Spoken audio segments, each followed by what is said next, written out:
آپ پوچھو۔ لوگ کہتے ہیں دہشت کی یہ ارتقاء ان مدارس سے ہوتی سر عام ہے۔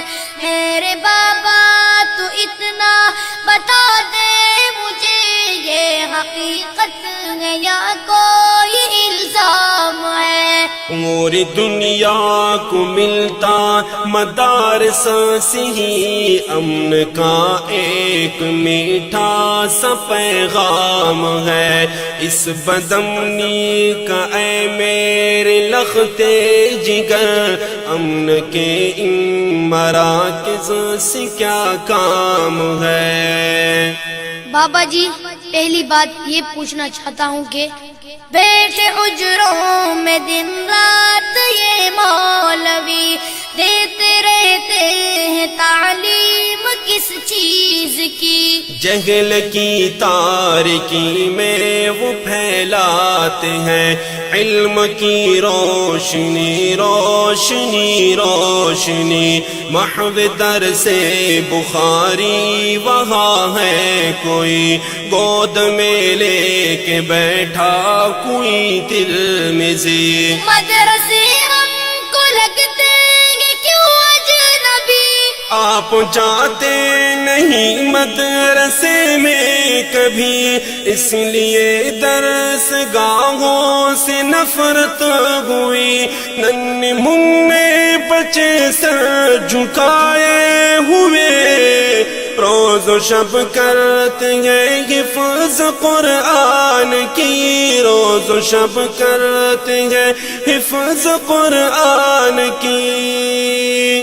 اے پسر قال قال النبی کی صدا، اے پسر قال قال النبی کی صدا، گونجتی مدرسوں میں صبح و شام ہے۔ لوگ کہتے ہیں دہشت کی یہ ارتقاء ان مدارس سے ہوتی سر عام ہے۔ میرے بابا تو اتنا بتا دے مجھے، یہ حقیقت ہے یا کوئی الزام ہے؟ پوری دنیا کو ملتا مدارس سے ہی امن کا ایک میٹھا سا پیغام ہے۔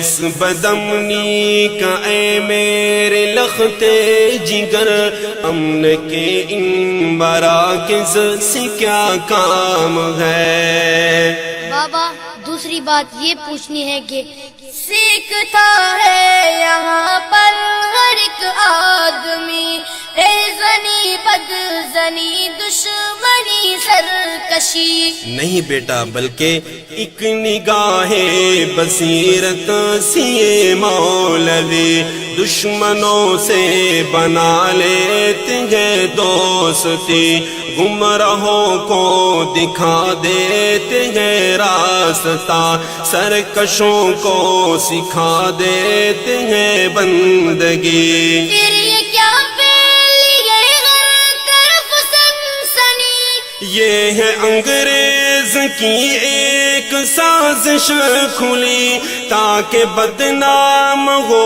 وارثان نبی، کیونکہ روح محمد کی ہیبت سے ہی تاری ہے روح انگریز پہ کپ کپی، تاری ہے روح انگریز پہ کپ کپی۔ داڑھی پگڑی کی سنت سے ان پر بپا، داڑھی پگڑی کی سنت سے ان پر بپا، ایک محشر ہے اور ایک کوہرام ہے۔ لوگ کہتے ہیں دہشت کی یہ ارتقاء ان مدارس سے ہوتی سر عام ہے۔ میرے بابا تو اتنا بتا دے مجھے، یہ حقیقت ہے یا کوئی الزام ہے؟ پوری دنیا کو ملتا مدارس سے ہی امن کا ایک میٹھا سا پیغام ہے، اس بدامنی کا اے میرے لختے جگر، امن کے ان مراکز سے کیا کام ہے۔ بابا تیسری بات یہ ہے کہ میرے بابا مجھے اب ذرا یہ بتا، یہ مدارس بھلا کب کی ایجاد ہے؟ ان کی تاریخ بیٹا مجھے